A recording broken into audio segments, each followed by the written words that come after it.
All right, here we go. Welcome to the Wildcast podcast. I'm Justin Spears here with Michael Lev, coming at you on Apple, Spotify, also Tucson.com. If you're watching the video version of this podcast, we appreciate you for always watching us or listening to us. Make sure you subscribe, rate, and comment to the Wildcast podcast and find all of our work on Tucson.com and the Wildcaster mobile app. It's a busy time of year.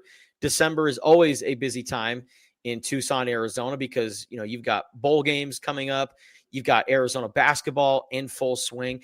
The number one ranked Arizona Wildcats basketball team, which is kind of no surprise after their win over Auburn and then Purdue losing at home. But, man, Arizona basketball, number one in the country for the second time under Tommy Lloyd. And then you got the Arizona football team that's going to the Holiday Bowl, Lev, after finishing the season 9-3. It's a good time to be an Arizona Wildcat. Yes, it really is. 9-3 football season. None of us saw that coming. Even the most optimistic among us, I think, probably projected 7-5, something like that. Felt like a best case scenario. I definitely didn't think, even in I kind of saw it coming when they were 4-3 and they lost those two close games midseason, but even I didn't think they would win their last 5 games in a row. No. And most of them were pretty lopsided, right? I mean, the Kansas game was close. Cincinnati game was certainly in doubt for a while, but they've looked really good. They have a chance to do something historic in the Holiday Bowl, and that is to win 10 games for the second time in 3 seasons. Yep. It has been done 4 times in the history of Arizona football, never in such close proximity. The 4 times were 1993, 98, 2014, and 2023. Yep. So really, truly remarkable achievement by this team. And there's, a handful of guys who were on the 23 team as starters, who are still starters for this team. All recognized by the Big 12 last week and probably will be recognized by the Associated Press with our all Big 12 teams that are coming out later in the week. Those 3 guys, of course, are Noah Fifita, Dalton Johnson, and Traden Stukes. Yep. They're the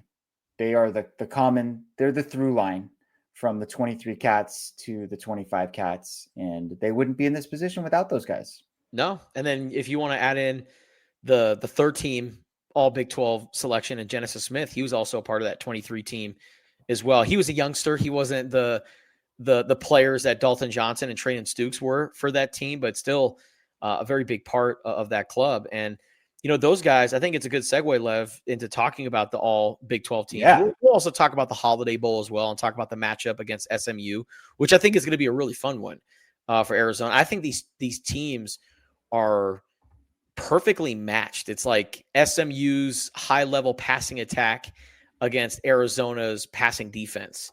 And I think we're going to see kind of a clash of some really good programs in San Diego. But Lev, you mentioned that Noah Fifita, Traden Stukes, and Dalton Johnson were named to the all Big 12 first team. And, man, I was thinking, was Nick Foles an all Pac-12 quarterback? And, right before the announcement came out that Noah Fifita was the first team all Big 12 selection, I did some digging, and I'm like, man, no, you got to go all the way back to 1975, 50 years ago. The last time Arizona had a first-team all-conference selection, which was when they were in the WAC. And then the last time that Arizona had multiple defensive backs as first-team all-conference selections. And remember, they had Chris McAllister, they had Brandon Sanders, they had some Tony Bowie, they had so many really good defensive backs over the course of the program history. But the last time they had 2 defensive backs be named first-team all-conference selections, you got to go back to 1972. With Bob White and Jackie Wallace also in the WAC as well. And Noah Fifita is one of 3 quarterbacks to earn first-team all-conference honors in Arizona history. The other one is Bruce Hill, who did it in 1975. And then you got to go all the way back to the Border Conference days from 1933 to 1935. Arizona football legend Ted Bland. Lev, what do you know about Ted Bland? Who can forget about Ted Bland? He sounds exciting. I know nothing about Ted Bland. I had no idea this guy existed all until apologies. Noah Fifita was the first team all conference selection. But I bet you Greg Hansen knows a lot about Ted Bland. Oh yeah, he'll just have a feeling. He's got territorial cup stats from Ted Bland's career at Arizona. But I just think that those three guys, I think they deserve it.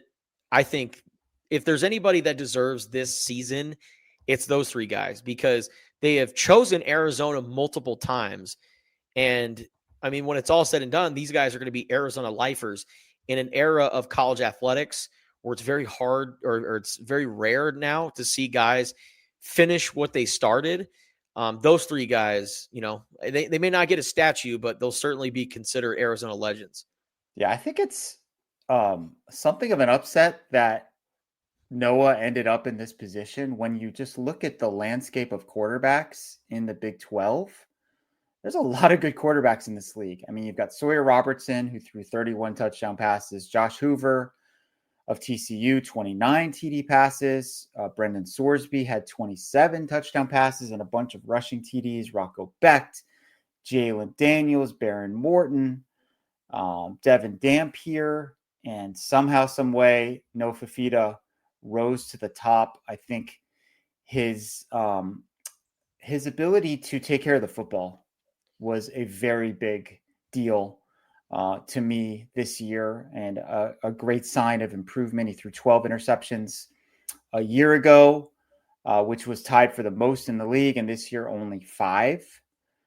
So he had 26-5 touchdown to interception ratio. That's probably why the likes of Sawyer Robertson and Josh Hoover didn't earn those accolades, despite having far and away the most yards and most touchdowns of any quarterbacks. They had 12 and 13 interceptions, respectively. And then you flip it over to the other side. Arizona had a gazillion interceptions as a defense.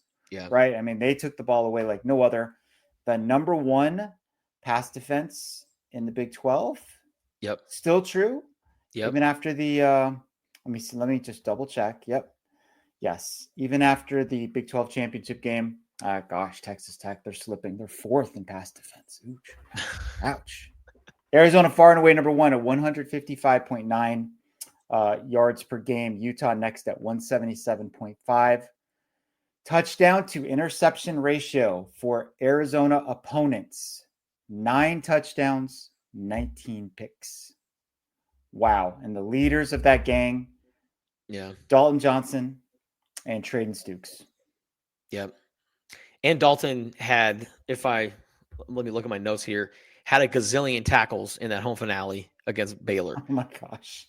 18 was it tackles. 21? Was it 18? Okay, it was 18. Yeah, but still 18 tackles, which has not been done by Wildcats since Scooby Wright in 2014, which was literally or arguably the best defensive season in program history. So you look at the tackle leaders in the Big 12, and he ranked 7th in that category. And I think every single guy who's in front of him is a linebacker. Yeah, he's number 1 for DBs. Yeah. So, go ahead and give us a little more about Traden and Dalton, because I'm going to look up a stat here that people might question the bona fides of a safety making a bunch of tackles like that. But I'm going to look up something while you're okay. While you're talking about them. My favorite development about Dalton this year is that he's turned into a ball hawk, because he came into this year only with just 1 interception. And it's funny is I remember asking about that like a month and a half ago or 2 months ago. And it was right when he got, a couple of picks. And I was like, and I asked him, like, you came into this season only with 1 pick, and were you trying to put an emphasis on being a ball hawk? And you can kind of tell he was like, yeah, I should have more picks than I have right now. But, that was an element to his game that he added. And he already had the forced fumble technique down. Like he could, take the ball away by forcing fumbles. He had the Charles Tillman peanut punch down pat, but he wanted to develop his skills as a ball hawk. And lo and behold, he's got the 2nd most interceptions this season in the Big 12, alongside his buddy, Traydon Stukes, who also has 4 interceptions this year. And then Javion Cole had a quiet, successful year for Arizona at cornerback. And he's a guy that they're going to get back next season, or at least that they're expected to return. You never know, but he's going to come back next season and be another impressive piece. But yeah, and you know what, Lev, we talk about the interceptions and we talk about the takeaways. I didn't know this until like just this week that Arizona finished the season with more takeaways than touchdowns allowed. They had 28 takeaways and they had only allowed 25 touchdowns. I knew like they got on like a hot streak towards the end of the season, and we were, looking at this 5-game winning streak like, man, they've got more takeaways than touchdowns. And I was like, wait a second, let me look at the entire season. 28 takeaways, 25 touchdowns allowed. Just impressive stuff right there. And the heart and soul of that defense is those two guys that we just talked about in Traydon Stukes and Dalton Johnson.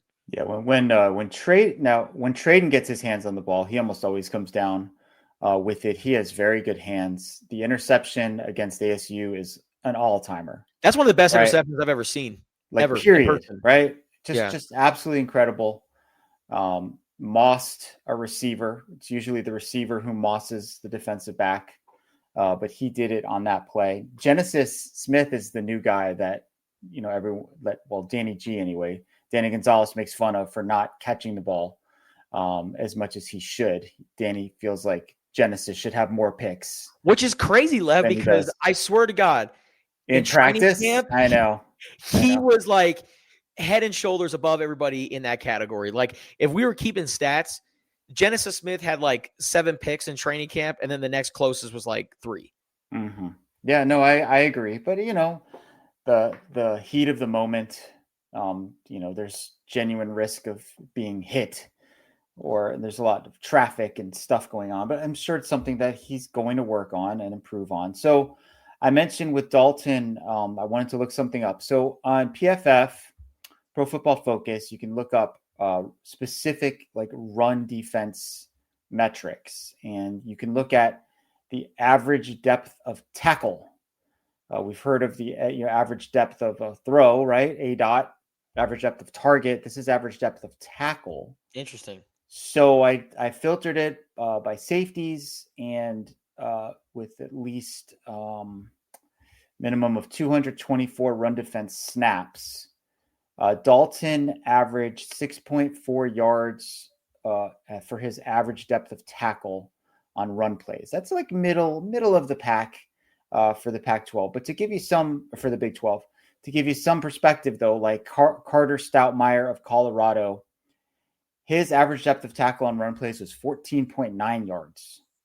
Teo Johnson of Utah, 10.5 yards. Tanner Wall of BYU, 10.3 yards. Like the difference between Dalton and Genesis, and Dalton was 6.4, Genesis was 6.5, was about 3.5 yards between them and the best safeties in the league. And, every system is different. Guys are positioned in different places on the field. Like some defenses might have that strong safety as basically a linebacker, right? Depending on where they're aligned. Yeah. Arizona safeties play at depth, but the defense is geared towards safeties making a lot of tackles, right? It was originally created at New Mexico, right, by Rocky Long, and the main defender, the guy who made almost all the plays for that team was Brian Urlacher, who of course went on to become a linebacker in the NFL, a very, very good one, Hall of Fame linebacker for the Chicago Bears. But yeah, sometimes tackles can be, just sort of a stat that you accumulate, right, and don't have a lot of meaning. But I think in the case of Dalton Johnson, it is a really meaningful statistic. And, if things go according to plan in this Holiday Bowl, which I think it will, he's going to be the first Arizona defensive back since Darrell Brooks in 2004 and 2005 to lead Arizona in tackles in back-to-back seasons. Is anyone close to him on the team who could pass him? I don't think so. Well, because Tay Brown's number 2. So, unless, Tay Brown just goes berserk and Dalton Johnson has a quiet game, which I don't envision happening, maybe that could happen. But like I said, I think Tay Brown would literally need to have like a career day in order for that to happen. I think Dalton Johnson's pretty comfortable finishing off the season as the leader in the clubhouse for tackles. Yeah. So, with that being said, yeah. No, I was going to say, Lev, did you put them on your AP all Big 12 team? Yeah, I certainly did. I voted Noah, Dalton, and Traden to the first team. There's a panel of how many of us are on this panel? Justin, maybe like 15, 20, something like that. Like somewhere between a dozen and 20. Yeah, so we're both voters, and I don't know what your methodology is for doing this, but I dive pretty deep into a lot of the PFF stuff and try to compare stats. I had Noah on the first team. I had Traden and Dalton on the first team. Then we do a second team. Mm-hmm. And I had one Arizona player on the second team. And that would be Deshaun McKnight. Oh. Yeah. And the reason I did that is because he had just an exceptional number of tackles for loss for a defensive tackle. I think like maybe the most for an interior defensive lineman in the league, or at least among the leaders. So that was the reason that I gave. Yeah, Deshaun had tackles for loss, total tackles for loss. He had 11 tackles for loss this season. That was tied for 8th in the league, and almost everyone else is like an edge rusher of some sort, whether it's a defensive end or a linebacker who's like 11 and above. So that was the other one that I gave the nod to for second team. Did you have any? But how did you do it? So I had Noah on there. Noah was the first team quarterback, and I also picked him as offensive player of the year. Same. And then I put Dalton Johnson and Traden Stukes. I put Dalton as a safety, Traden as a cornerback. Yep. And then for second team, I put a Wildcat on there, but I put Genesis Smith on there. Yeah. Okay. Yeah. Genesis Smith was the guy that I put on the second team. So I had 3 Wildcats on there. I'm curious though, for Coach of the Year, did you pick Brent Brennan or did you pick Kalani Sitake? Yes. Well, first of all, in case people didn't see it, the official Big 12 Offensive Player of the Year was L.J. Martin, the running back from BYU, who I had in my top 3 for the award. I had Noah, I had L.J., and I had Cameron Dickey for Texas Tech running back. And I was kind of like, hey, if one of these running backs has an amazing game in the Big 12 championship, I was going to elevate them over Noah, but none of them really did. So I gave Noah the nod there. Coach of the Year. The winner per Big 12 coaches who vote on these things was Kalani Sitake of BYU. This is before they finalize this before the Big 12 championship game. I had 2 finalists. One was Kalani Sitake and the other one was Brent Brennan. Brent, was in there because in my view, he kind of did the most with the least. There was no official preseason Big 12 poll, but if you looked around to find ones that were done, Arizona was generally picked somewhere in the 14, 15, 16 range, right? Like at the very bottom of the league. And he led them to a 9-3 season, including a 6-3 record in the conference. However, at the end of the day, I decided to go with Kalani Sitake. And the reasoning was twofold. One, what he was able to do with a true freshman quarterback after losing his quarterback in the offseason, Jake Retzlaff. I think when that happened, like everybody thought BYU was cooked, right? They are just not going to have the season that everyone thought they were going to have. And then the other thing was he won the head-to-head against Brent Brennan here in Tucson. So it was very close. I strongly considered it, but I ended up going with Kalani. Yeah, and the whole quarterback situation, in my opinion, is really what allowed Kalani Sitake to get this award because, I mean, we thought, man, Bear Bachmeier, freshman quarterback, like good luck, BYU. And here they are on the cusp of going to the college football playoff. And I felt like they were kind of disrespected on Selection Sunday. Kalani Sitake said after the Big 12 championship, like, can you at least just put us on the graphic? Can you at least just make it feel like that you're considering us? And like ESPN never uttered the words BYU. I didn't hear them. Here, I think that they were more deserving last year honestly, because SMU ended up going and they beat SMU head to head at SMU Yeah. during the season. And I think had the same number of losses or very close to it at the end of the year. And they, again, were not really given any serious consideration. But can you imagine if Noah Fafita, God forbid, had suffered a season-ending injury in August? Like, would Arizona have been 9-3?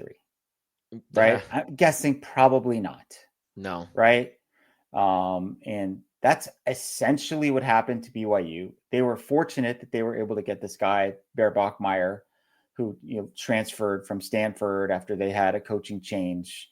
And he turned out to be a very effective dual threat player, very good supporting cast, of course, as well. But that was kind of the lens that I looked at it through. Yeah. So who did you vote? Who did you vote for? Brent Brennan. Okay. Brent Brennan, because and honestly, like I was like you, Lev, I was kicking back and forth between Kalani Sitake and Brent Brennan. And how I feel about this is like me picking Brent Brennan is not because Kalani Sitake doesn't deserve it. Like I think he totally deserves Big 12 Coach of the Year. With everything that BYU went through this year, the whole quarterback transition, like I have no qualms with Kalani Sitake getting Big 12 Player of the Year, Coach of the Year. But I look at, if there was a Big 12 preseason media poll, Arizona probably 14th on that list. That's what I'm saying. Right? Yeah, 14, 15, or 16. Yeah. And so considering that, I looked at Arizona and I'm like, yeah, I think Brent Brennan. And also, I also thought about the decisions that Brent Brennan had to make in the offseason, right? Getting the right coordinators in place. I know that Danny G and Seth Dagey, they're getting their flowers and they're getting a lot of love. But, the decisions to get those guys, to put them in that position, to get Big Joe Salavea to come back home and be at Arizona. This is an award for Brent Brennan that I think is that lasts more than just, the season. I think that this is an award that goes into the offseason, and that's why I picked Brent Brennan as the Big 12 Coach of the Year. The work that they did in the offseason, and now that it's all coming to fruition this year and, having a chance to make history, I got Brent Brennan as my Coach of the Year. I also thought about Willie Fritz. If you apply the head-to-head logic, then Willie should have been over Brent Brennan in my rankings. However, Houston was in a position where they easily could have been in the Big 12 championship game. They lost at home to West Virginia as a big favorite, and then they lost at home to TCU. So I felt like that kind of took the luster off of their season a little bit. They did end up with the same exact record as Arizona, and I ranked them ahead of Arizona in the AP poll for that reason. Same record, head-to-head victory, even though Arizona was probably playing better at the end of the year. But that's the reason that I had Willie number 3 in my pecking order for Coach of the Year. As far as the other awards, Lev, you and I are aligned. Yeah, okay. Defensive Player of the Year, Jacob Rodriguez from Texas Tech. No brainer. Who I think should get love for the Heisman. And we'll talk about that once the winner is announced. Quick, like they announced the 4 finalists, right? And the 4 finalists are Diego Pavia, quarterback from Vanderbilt, Fernando Mendoza, quarterback from Indiana, Julian Sayin, quarterback from Ohio State, and Jeremiah Love, running back from Notre Dame. We are not allowed to reveal what our picks for the Heisman were before the announcement is made. So we can't say. But what I will say is that I had a Final 4, and Julian Sayin was not in my Final 4.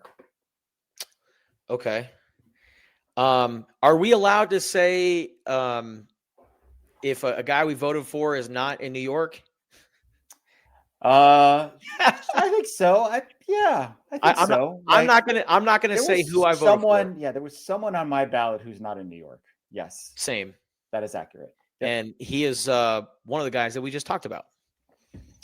A man who has a mustache in Lubbock, Texas. And that's all I will say about that.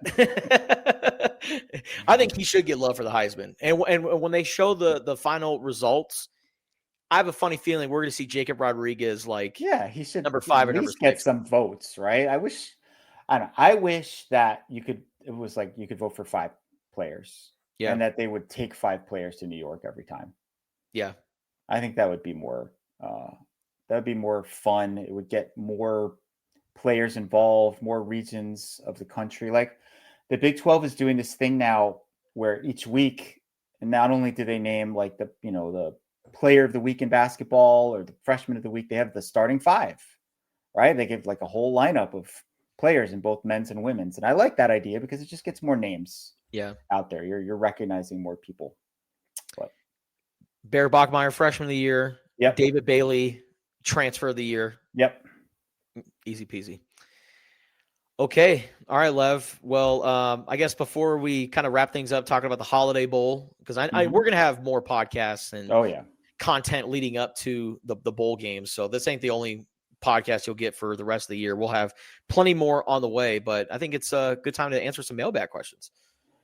Yeah, I have a couple of pretty good ones. One was sent from our loyal listener and friend John Viator. Yes, sir. And all right, so he wanted to know, in light of the college football playoff situation, okay, says looks like there may be some criteria changes made to the college football playoff ranking / selection process. Would a straight selection of the top 12 ranked teams be a benefit or a penalty to the Big 12? I am going to say that would be a penalty. To the Big 12 most of the time, because the Big 12 just doesn't get the respect that the SEC and the Big 10 get. And it is possible that the Big 12 champion could be ranked 13th in a given year, right? I mean, there's a lot of parity in the league most years, at least we think that will be the case. This way, at least there's something of a guarantee. Like obviously it didn't work out for the ACC this year because of their, antiquated tiebreaker system, but I would not be an advocate of that if I'm the Big 12, because then you're assuming / hoping that one of your teams is ranked in the top 12, and there's no guarantee that will happen. No. And we kind of saw that with BYU, because I'm thinking, because they were number 11, right, in the Big 12 championship game, and they lost to the number 4 seeded team, or the number 4 ranked team in college football, twice in the state of Texas. And their 2 losses were to Texas Tech in the state of Texas.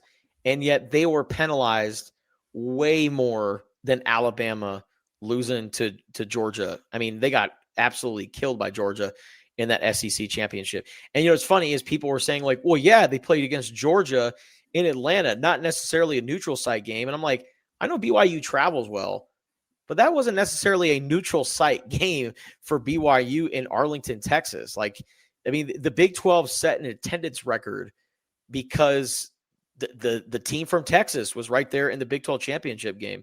So, yeah, I just think that BYU, they got penalized more so than Alabama. And it goes to show, like you said, Lev, like the Big 12 just doesn't really get any respect. So I thought maybe it could be a benefit, but now that I think about it, no, I think you're right. I think it will be a penalty. Yeah, and I have one more here. So that first one, by the way, came via Threads, and the second one came via email. And this is from Huck Kwan, who's one of our listeners. He says, hello, it's never too early to look ahead. It would be great if you and Spears could go position by position and project potential returning starters. I love a project like this. Crystal ball. Let's start with this. Like, we are recording this on Tuesday, December 9th. There has been one Arizona player who's known to have entered the transfer portal at this point, and that is offensive lineman Michael Wooten. You never know with the portal. I never want to assume anything about anyone. So take all of this with something of a grain of salt as we go through position by position. But obviously, starting a quarterback, Noah Fafita is expected to return for his 5th and final season. And really the competition there would be between Sawyer Anderson. I made the You've made same that mistake. mistake, haven't you? Sawyer Anderson, who'll be a redshirt freshman next year, and then incoming freshman Oscar Rios. Major duel for that number 2 spot, but that one seems pretty straightforward to me. Yeah, it's Noah Fafita, and then whoever's the backup, whether it's Braden Locke if he decides to come back another season, Oscar Rios, Sawyer Anderson. But Braden could also be kind of in a similar position as Michael Wooten, where he's like, okay, I've done the backup thing at Arizona. Yeah. I'm ready to get my shine. I'm ready to play some more. And then let me look at, some other landing spots, even if it's not the sexy power 4 level, like a place like Arizona. Yeah. If Braden Locke wants to play, that's the option that he's going to have to pursue. And I think at this point that Arizona would probably give their blessing, right? Totally. For him to do that. Whereas I think they were a little worried, that he might re-enter the portal in the spring this past year, and with a totally there was no other proven option on the roster at that point. Like Sawyer Anderson had never taken a snap in college football before, so that was a concern. At running back, the only guy that they are definitely losing is Ismail Mahdi. Yeah. So you've got 2 veterans in Kedrick Risino and Quincy Craig coming back, kind of co-starters ish, right? I mean, maybe Ked is the starter and Quincy's the third down back. And you also have Wesley Yarbrough and Corn Warren slated to return, right? Again, assuming nobody enters the portal. So man, that's like 4 productive / promising players on top of like a pretty good running back who's coming in the 26 recruiting class. Oh, Brandon Smith. Man, I watched the highlights of this kid. Not only is this kid fast, and he's also track speed. They value track runners. Like they want those kind of athletes that are, coming to Arizona. And Guy Cicroli, the general manager, said something that I will never forget. And he said, what do you say? Fast guys don't run slow. That's right. Something like that. Like fast guys don't run slow. And then he said, if they're fast in high school, then they're going to be fast in college. And they have to be fast in high school. Yeah. Right. They don't just suddenly become fast. Yeah. So they look for the speedsters. They know how to identify the talent. And this guy, Brandon Smith from the Bay Area that they have coming in from Fresno, he's a big time running back. And so it's a very crowded running back room, but as we've seen in the past, you can never have too many of those guys, right? Because those guys get banged up, the tread on the tires, it wears out as the season progresses, and you need a healthy stable of guys. Fortunately for them, they've been somewhat healthy. I know Ked Risino missed a few games this year, but and Quincy, he also has his little thing that, made him limited for a couple of games. But I think for the most part, that running back room has been very healthy. And I think next year they're going to be loaded at that spot. And then receiver next year. Yeah, I was going to say, this team at the skill positions is looking really good. At wide receiver, they lose Javen Watley, Chris Hudson, and Luke Wysong. But they are slated to return Trey Spivey, Chris Hunter, Gio Richardson, and Isaiah Mizell. Like, your 3 starters are probably coming from that group of 4, assuming they all come back. And then you add RJ Mosley, who's their top-ranked recruit, to that mix. Another guy who's built like Spivey, 6'4", and can move. So that's a really nice nucleus of wide receivers to me. Yeah, and I mean, Gio Richardson has looked very promising as a freshman. As a matter of fact, he's got the most receiving yards by a true freshman since a guy by the name of Tetairoa McMillan in 2022. I've heard of him. Yep. So Gio Richardson, I'm not expecting him to be the next Tetairoa McMillan, but I do expect him to be the next very productive wide receiver at Arizona. And the one thing that has really impressed the coaches, and you can certainly see it on film, is that he's a very smart player. Like, he just has a really high football IQ. He's very patient as a runner, very tough, very competitive, not afraid to take the hits. So he's true freshman, but man, he is like a guy that I think could be the next one of the next greats. And Lev, we talked to him before, his cadence and just kind of how he is, and he's very much like Bobby Wade. And I've joked around about that too with Bobby. I'm like, dude, that is like that's your mini me. That is your mini me. Yes, very promising freshman season he's just very smooth, like a natural out in the football field. Yeah. You know what I mean? Like when he gets the ball in his hands, he just seems to know what to do with it. And he's improved too over the course of the season. He was having trouble with like contested catches early on and has done a much better job in that area. Tight end requires a little bit more projection. You're losing Cameron Barmore, who's really kind of taken over as the main guy down the stretch of the season, and Sam Olsen. They're both redshirt seniors. So the candidates to start, Tyler Powell would be one, who suffered a season-ending leg injury on the first offensive snap of the season. Yeah. So, he's got to come back from his injury. Kellen Ford, who was a freshman this year, also suffered a season-ending injury in the preseason. And then the other guy that I think is probably under consideration is the incoming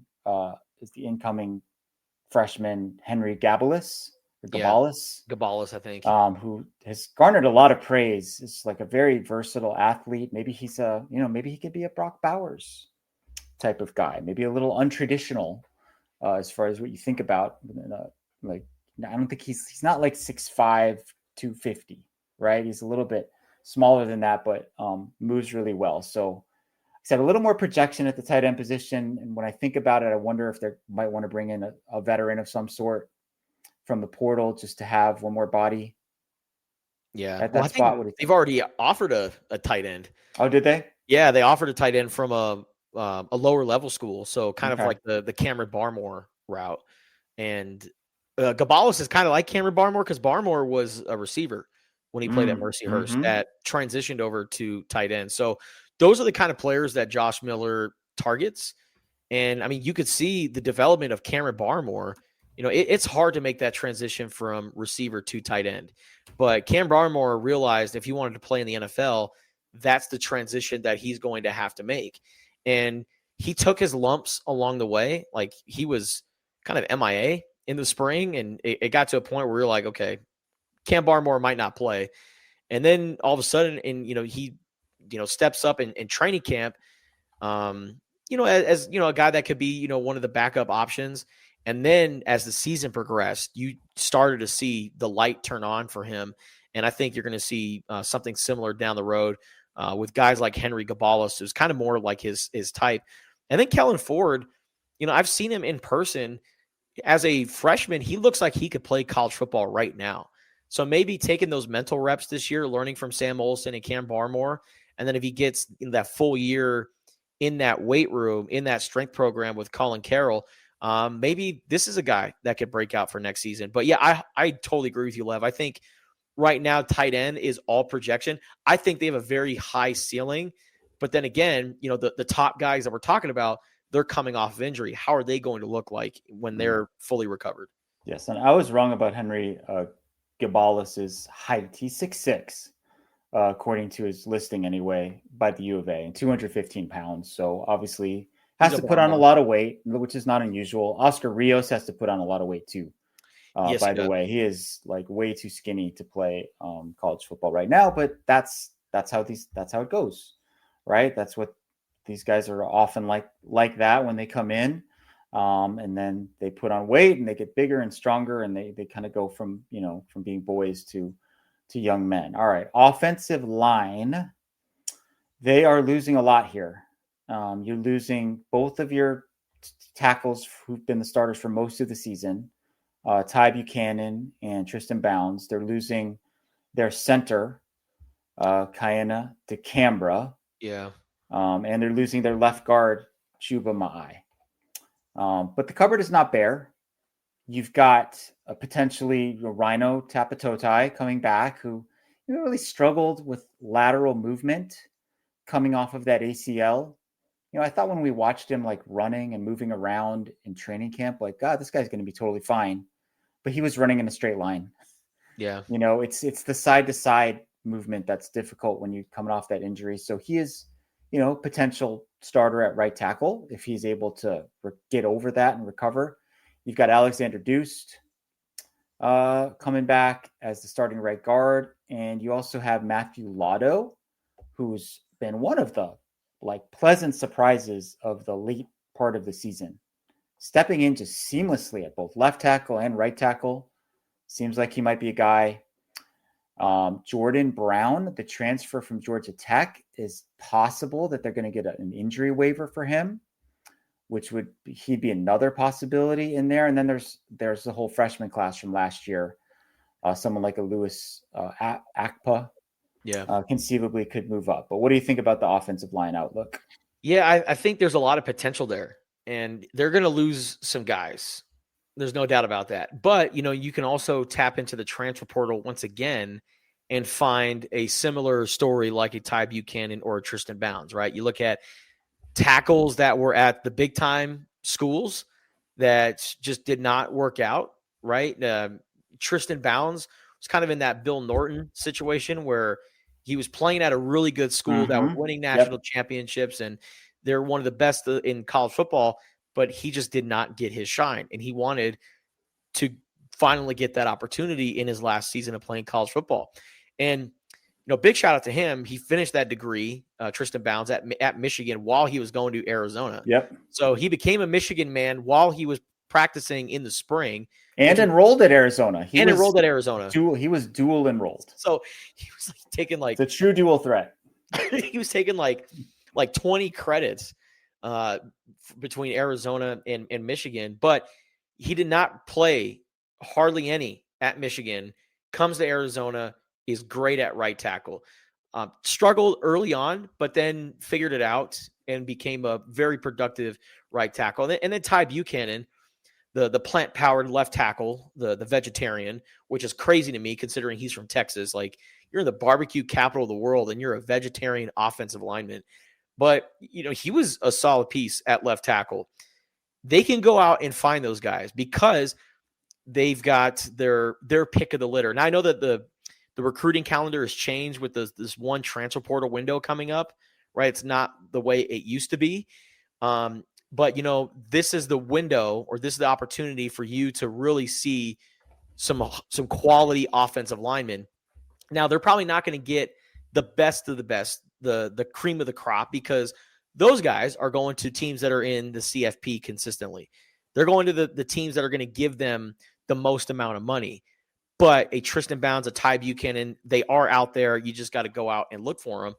And I think, the job that Josh Oglesby has done in the last year with developing guys like Matthew Lotto and getting Kaiana DeCambra to slide in over at center and moving Chuba Mai to left guard and having him thrive there, all of the adjustments and things that Josh Oglesby did, it has worked for Arizona's offensive line. And so I feel very good that Josh Oglesby, while he does have some work to do as far as placement and figuring out where these guys are going to fit in this puzzle, I feel very good that he's going to make the smart decision. All right, defensive line. They are going to lose Tia Savea and Deshaun McKnight. So they've been your starting defensive tackles for most of the season. And they are also going to lose Malachi Bailey, who has filled in for Trey Smith at defensive end and has had some moments this year. But you're returning Leroy Palu at defensive tackle. He's got one more year. A very solid season. Trey Smith, from everything we've heard, is going to get another year after suffering an injury early this season. So that is a big-time guy to be getting back at defensive end. Those are kind of like the sure things along the defensive line as we project into next year. And there's some possibilities of some other guys stepping up and emerging, but those are kind of the anchors. Yeah. And Trey Smith, I think, is going to be the Traydon Stukes of next year. Nice. He's going to come back next year, have a boatload of sacks, right? Traydon Stukes got a bunch of interceptions this year, and that's what helped him get into that all Big 12 first team. I think you're going to see the defensive line version of Traydon Stukes with Trey Smith. He's going to be a really good edge rusher in year 2 under Joe Salavea and just become just a bona fide NFL dude. And he's going to be one of Arizona's leaders on defense. And then I'm curious to see some of the other younger guys who we Yeah, haven't seen this year, like well, Edowa Okunde. there's one that we did see that I should have probably mentioned. That's Mace Mace? Pace, Yeah, right? Who played a ton as a true freshman, and he's listed at 6'3", 271.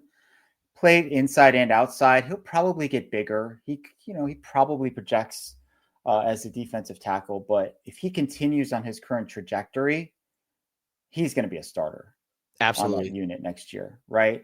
Zach Siulepa, the project from New Zealand, who weighs about 400 pounds, and they would like him to get down to about 350, but very large and athletic. Project New Zealand.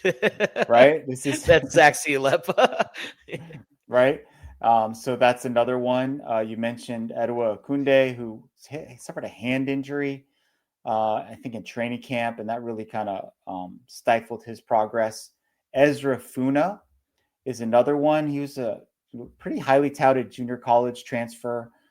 Because of academic issues, wasn't able to play this year, but he was on the roster. He's been around. He's someone who's very highly thought of as well along that defensive line. So that's again like pretty promising nucleus, especially at a position where Arizona has struggled to find guys over the years. I think one guy, he's going to be kind of like the Malachi Bailey / Leroy Palu of it, is Kevin Moorer, a guy that they added in that 26 recruiting class from Hutchinson Community College.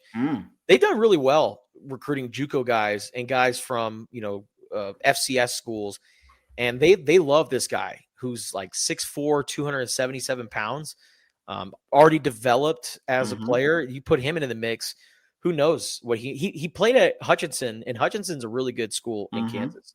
So I trust Joe Salavea. He has not proven me otherwise that we should not trust him. So, yeah, we'll see. One full year with Joe Salavea, I'm really curious to see how those guys look going into next season. For sure. So Chase Kennedy, I would say he's either an edge rusher or a linebacker, depending on how you define it. Probably more of a linebacker. So we will say that he is a returning quote unquote starter at linebacker. He didn't always start, but he played a lot. He's important. Tay Brown is back for his senior year as the centerpiece of that group. And then, you lose Max Harris, kind of penciled in Myron Robinson for that position, but Myron suffered a knee injury against Cincinnati. It's going to be a long road to recovery for him. Kind of puts, things a little bit in doubt as he recovers from that. So you're looking at Jabari Mann as a possibility for that other spot. And I think this is a position, because of Myron's injury, where they're going to go get a veteran of some sort, so they have a little bit more depth at that spot. It would be great to find like the next Riley Wilson, who's out of eligibility, unfortunately, but someone who could play inside and out, athletic, rush the passer. Everybody wants those, of course. So, easier said than done. And the coaches have said the line between FCS and FBS, it's starting to get blurred a little bit. Like, you can go into that FCS well and really pull out some really good talent. I mean, not just Arizona, but look at Washington. Jed Fish went and got a safety from NAU who's killing it this year for the Huskies. So there's some good talent there. You can find those guys at the FCS level. If you want to get a veteran, go look at the Dakotas. I'm sure one of the Dakota schools, they got a guy that could contribute at some point. So I think linebacker's in a really good spot. We were talking to, real quick aside, we were talking to Matt Entz, who is the head coach of Fresno State. Fresno State is playing in the Arizona Bowl upcoming against Miami of Ohio. And Matt Entz was the coach at North Dakota State. And I asked him, how he developed how being an FCS helped him develop an eye for talent. I said, turning 2- and 3-star players into 4- and 5-star production. And he was like, well, thank you for assuming that we were getting 2- and 3-star players. He's like, we were getting 0- and 1-star players and turning them into NFL guys in certain cases. So, those guys have a real eye for talent, and it seems like Arizona's front office does as well. Absolutely. Which is essential in this time. All right, defensive backs. We assume Genesis Smith is going to be back. He's flirted with leaving in the past. We don't know what that's. He could try for the NFL. He's a 3rd-year junior. But let's just assume, for argument's sake, that he's back at that free safety spot. You're losing Dalton Johnson and Traden Stukes.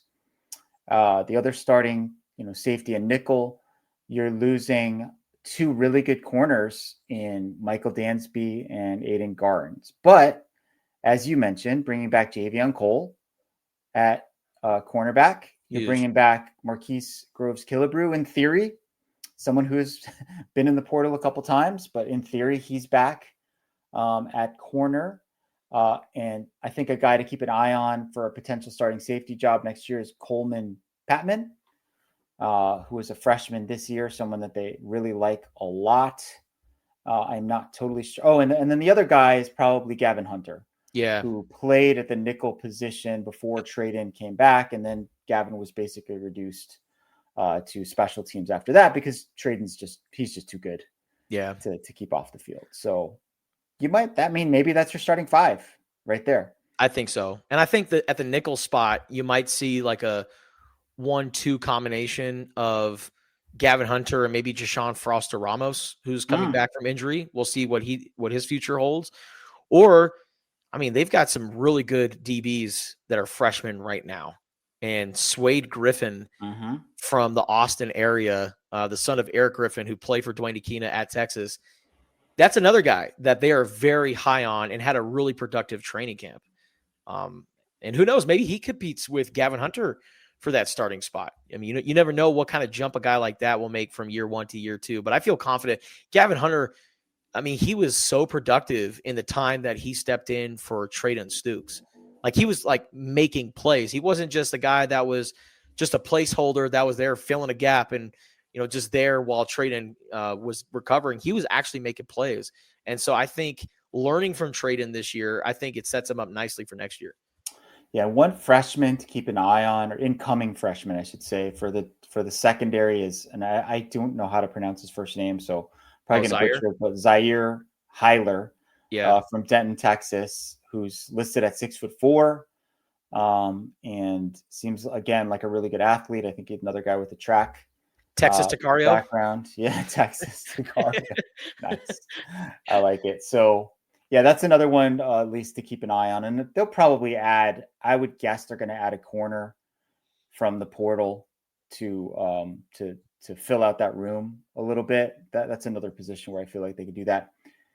Another position where they might add someone from the portal is the specialists. This is the last ones for us to cover here. Michael Salgado Medina, very up and down sophomore season as a place kicker. I don't think they're going to give up on him. I really don't. I think they believe in his talent. We talked on last week's pod about how kickers can improve over time, and he has made some 50-plus yarders. Like, he's got a lot of ability. He just needs more consistency.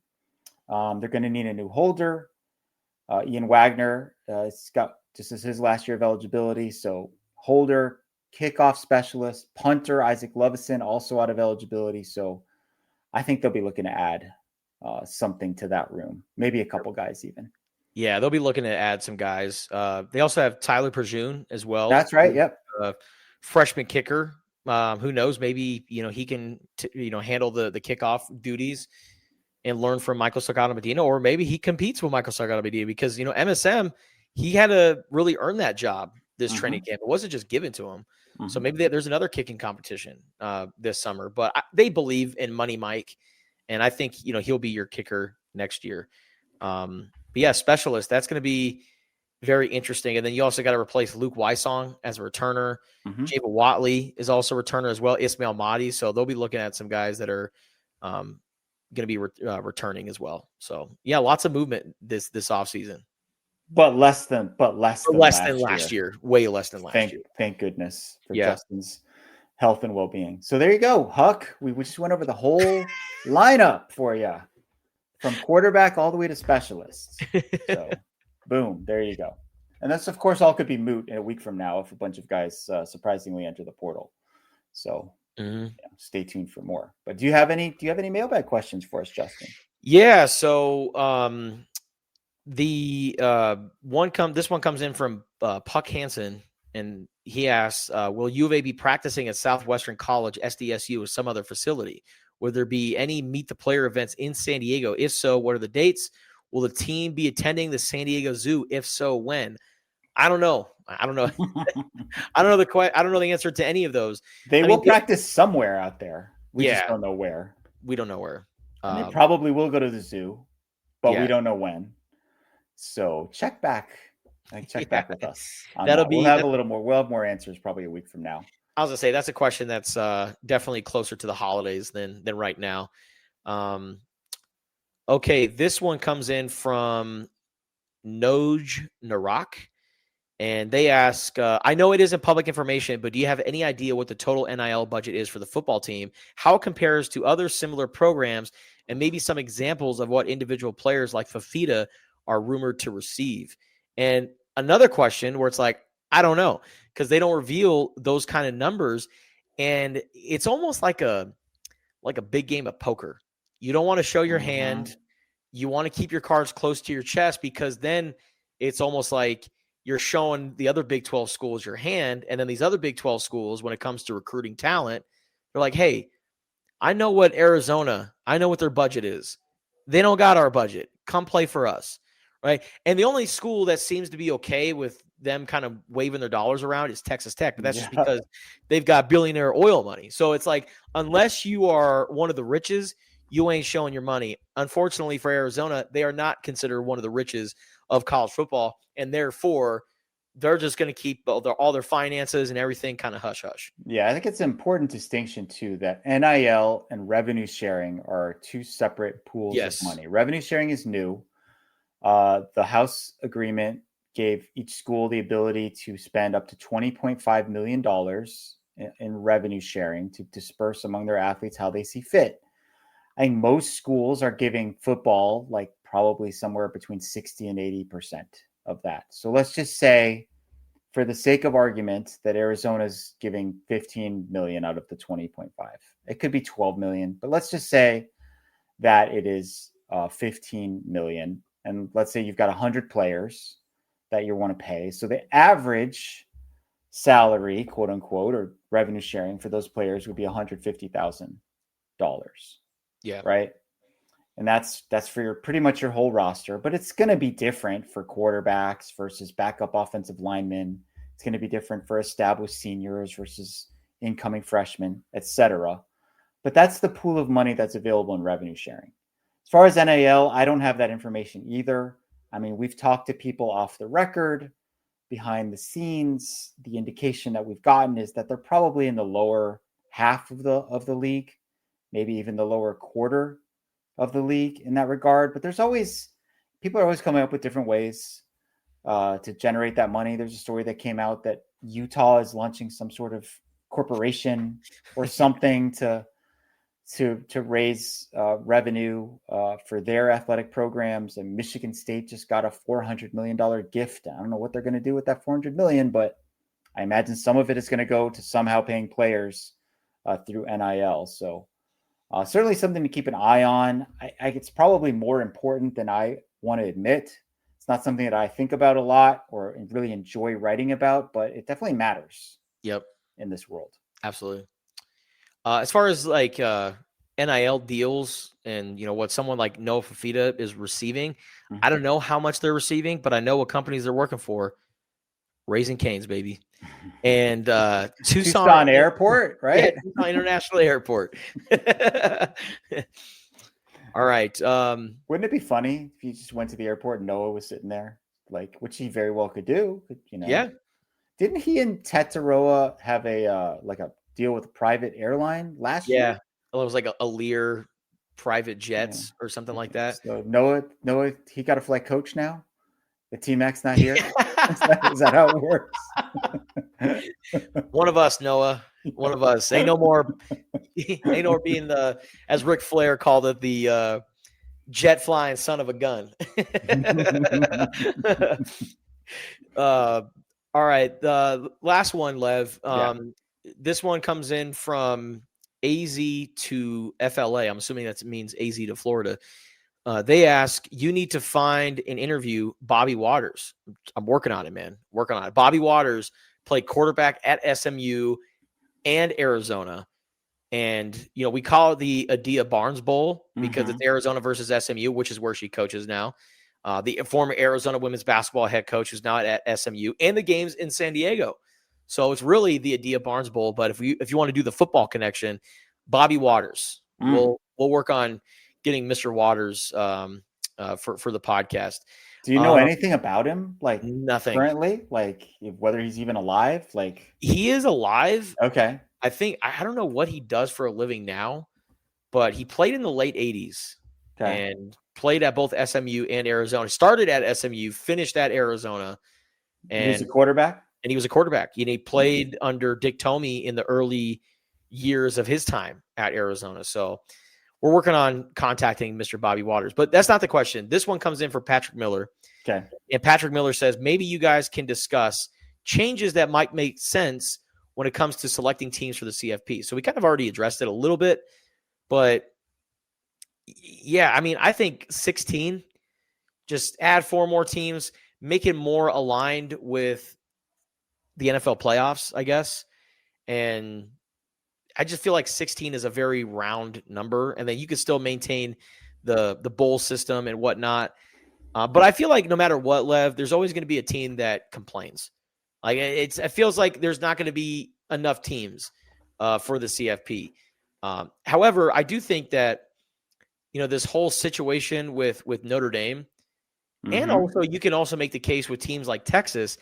And Vanderbilt, yep. And Vanderbilt. Well, I mean, Vanderbilt, they've always been really in an SEC team. But I'm saying like Texas wanted to be in the SEC. They went from the Big 12 to the SEC because they wanted to be in the heavy hitters of college football. Notre Dame, they just wanted to do their own thing as an independent program. And I feel like the decisions of both of those schools is what cost them going into the college football playoff. So you can't sit there and shake your fist like, oh, why don't they give us respect? And it's like, you guys chose this life. Now you got to deal with the consequences of your own actions. Like you wanted to be in the SEC, Texas. Well, don't lose 3 games. Lose 2 or 1 or get to the SEC championship and you won't be having this conversation. And then Notre Dame, join a conference, man.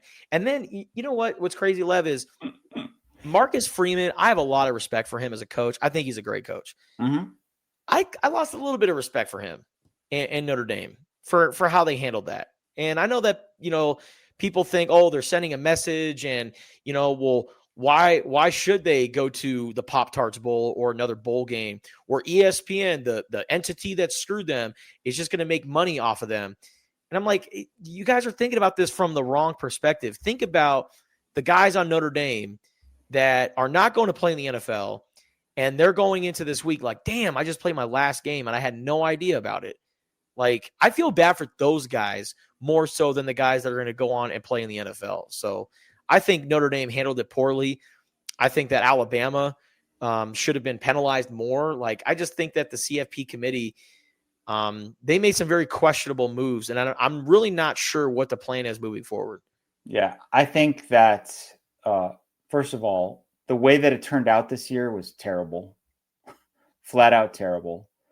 The ACC's out-of-date tiebreaker led to the wrong team playing Virginia in the championship game. It should have been Miami.